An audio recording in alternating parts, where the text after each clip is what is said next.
Fala turma, beleza? Aqui é o Renato e vou para mais um vídeo da nossa série de análise de mãos. Hoje eu separei aqui duas mãos de turn, mãos com decisões interessantes aí.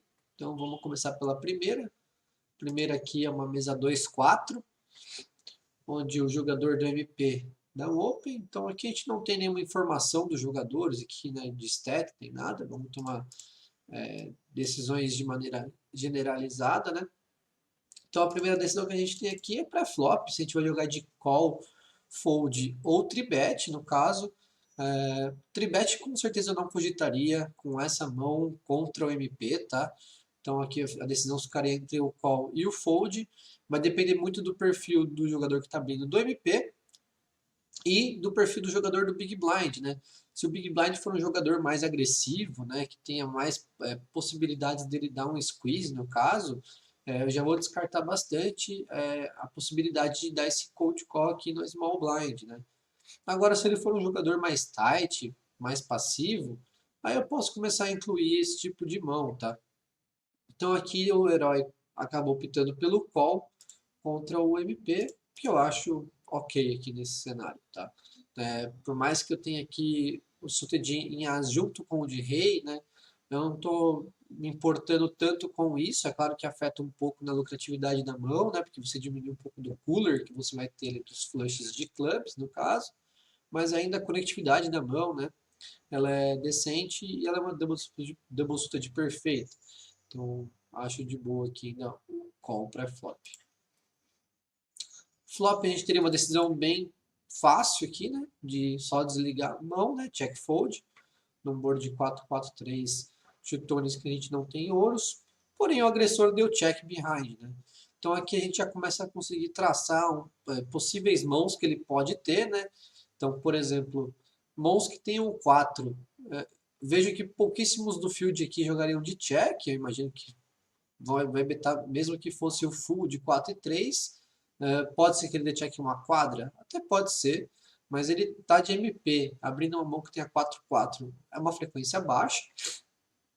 Mãos que ele tenha as de ouros, também eu considero que ele vai betar bastante nesse flop, porque ele já tem uma fold act bem alta. O range do herói aqui de call no small blind não vai ter muitas mãos com cartas low aqui no caso, né? O mesmo vale para os overpairs, eu acho que ele vai betar bastante as as, vai betar bastante rei-rei aqui no caso, mas ele optou pelo check behind, né? Então eu considero aqui que ele vai ter mais mãos, no caso, que está mais para o give up, ou que ele tem um valor fraco que ele não quer betar ali no caso, tá? Aí turn bate um as de espadas, né? O board fica com 2 flush draws possíveis, no caso, e o herói não tem nenhum deles, tá? E aqui fica a linha entre bet ou check, né? O herói optou pelo bet, o que eu gosto, por quê? Porque a sua mão precisa de proteção, né? Você tem o top two pair aqui com o top kicker, né? Com as e rei aí no caso, e você não tem nenhum dos dois flushes. Então você negar alguma equidade de um desses flushes que você deu uma free card é interessante, né? Então você pode estar value betando a sua mão. Você vai tomar call de as e dama, pode tomar call de um as e valete lá, de um as flush draw, né? Então assim, tem valor nesse bet aqui no caso, né? Não está blefando a mão. Ele opta pelo size de meio pote. A respeito do size, não creio que precisa ser um size alto. Né? O range do vilão lá, como eu falei, está um range fraco. Eu já meio que desconsidero que ele tenha as as e que ele tenha as de ouros, no caso, né? Vai ser uma frequência muito baixa. Querendo ou não, já é um board, por mais que ele tenha dois flushes aqui, né? Ele tá um board um pouco mais estático, porque ele tem um board dobrado, a gente tem ainda possivelmente alguns fulls aqui no nosso range, né? Então não vejo problema de fazer esse size menor.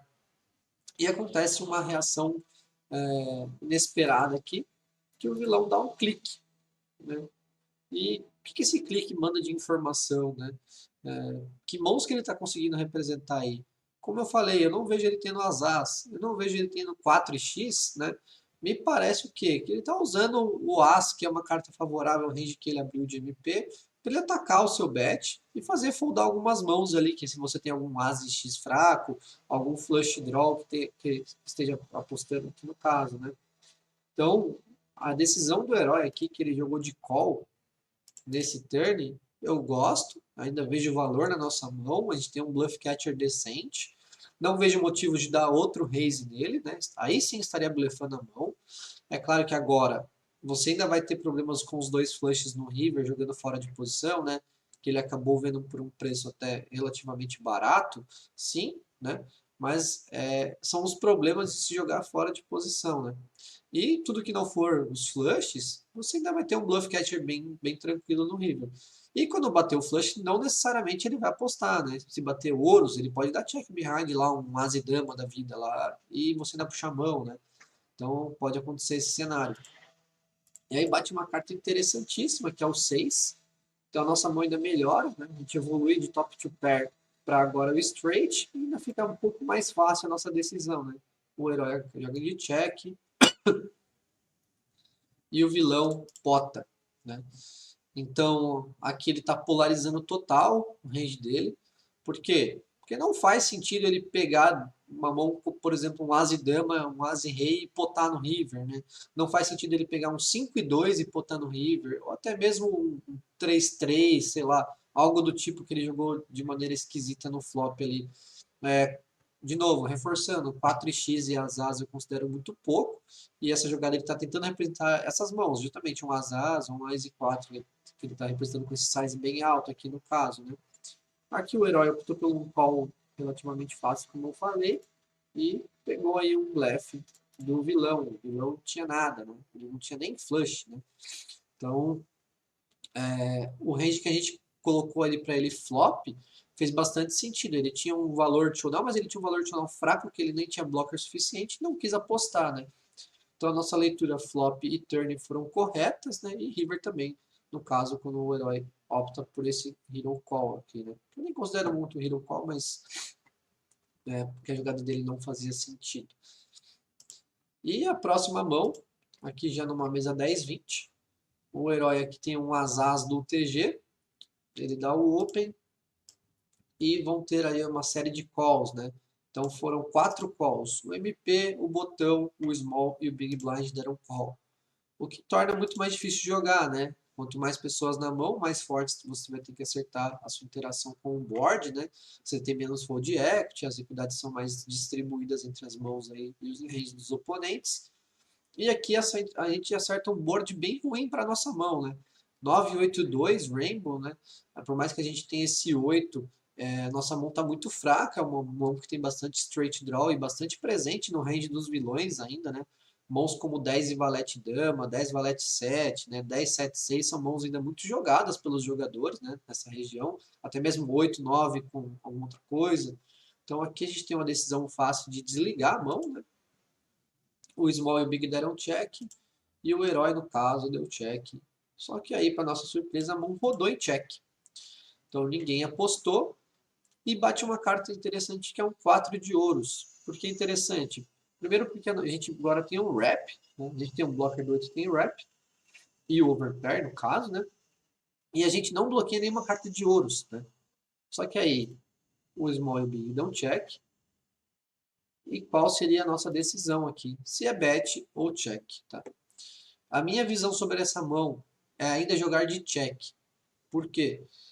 Quando bate esse 4 de ouros, eu acredito que a minha fold act diminua bastante. Por quê? Ainda assim, os draws de straight estão presentes no range de alguns desses jogadores, né?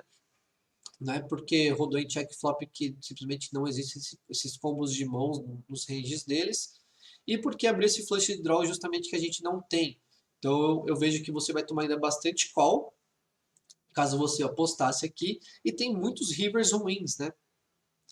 Rivers ruins aqui seriam de 5, a dama e o flush, né? Fora ainda que pode bater um 9, um 4 até, e pode esquisitar um pouco. Não tanto, mas ainda pode esquisitar algumas decisões aí. E eu vejo ainda que é possível você tomar check raise dos blinds aqui, tá?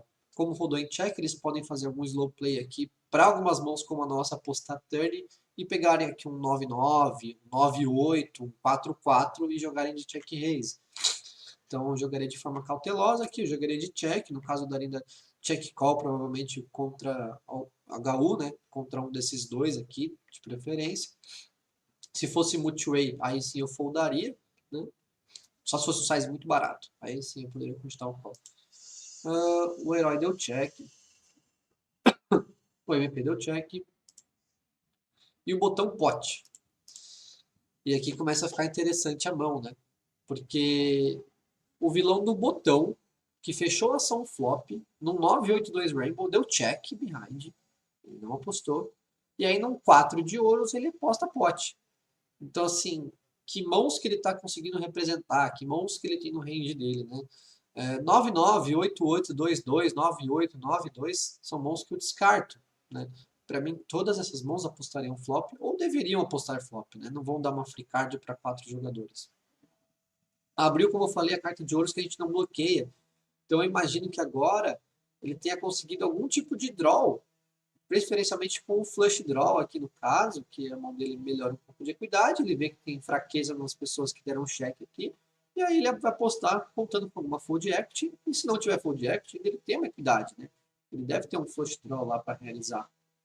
E o small blind dá sua call. Então o small blind deu call, o big foldou. E a ação chega na gente aqui, de novo. Então o que acontece aqui, né? O que acontece aqui? O botão tem esse range com bastante draw, ao meu ver, né? Não tem muitas mãos de valor forte, já que ele deu check behind no flop.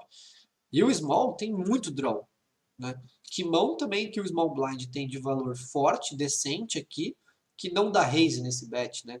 Que slow play que ele fez aqui de 9-9, 8-8, 2-2, 4-4, 9-8, 9-2, que ele jogou só de check call agora, né? Ele não betou no turn, né? Não saiu liderando e ainda dá check call só. É muito difícil, por mais passivo que o jogador seja aqui, né, no caso. Então, qual que é a decisão que eu julgo ser muito interessante para essa mão aqui, que foi a que o herói tomou? Seria o raise agora, né? Porque eu ainda tenho alguma fold equity, né? Dessas mãos que tenham apostado que tem um draws e que tenha pago que tem um draws. Ainda tem uma fold equity. E mesmo caso eles paguem, né, a mão já praticamente encerrou, ela já está praticamente em all-in, né? Então não vou ter que jogar esses rivers problemáticos aí no caso. E caso eles, por um acaso, tenham alguma mão de valor ali decente, que serão os dois pares mais, eu ainda tenho uma equidade ok, né? Com esse wrap no caso. E contra dois pares ainda pode ter algumas dobras aí que são boas também com as as, né? Então aqui a minha decisão, que eu acredito que seja a mais assertiva para esse spot, seria o check flop e esse check raise com essas ações, né? Se fosse só o botão betando pot, não tivesse esse call atravessado, daria na mesma, né? Continuaria com o check raise aqui nesse caso. Porque a mão praticamente vai encerrar. Se fosse esse cara apostando aqui, talvez mudasse um pouco, né? Porque ele pode ser que ele tenha algumas mãos mais fortes, aí eu posso vir a dar só um call, talvez, mas no geral, eu acho que o check raise aqui é uma boa saída para essa mão em específico e acabou funcionando muito bem. Os dois jogadores acabaram foldando, então a gente teve um lucro gigantesco nessa mão aqui, né? Que no flop ela estava praticamente perdida, né? Era uma mão bem difícil de se jogar. E no turn a gente acabou acertando nessa decisão do check raise e puxamos aí um belo pote. Beleza? Então aí duas mãos que eu julguei interessantes de turn, um cenário multiway e um cenário HU, no caso, né, um bluff cat ainda rolando no nível, e aqui uma mão que acabou encerrando antes do nível. Espero que tenham gostado e que essa mão aí ajude em alguns spots com vocês aí em game, beleza? Valeu aí, um abraço e até a próxima.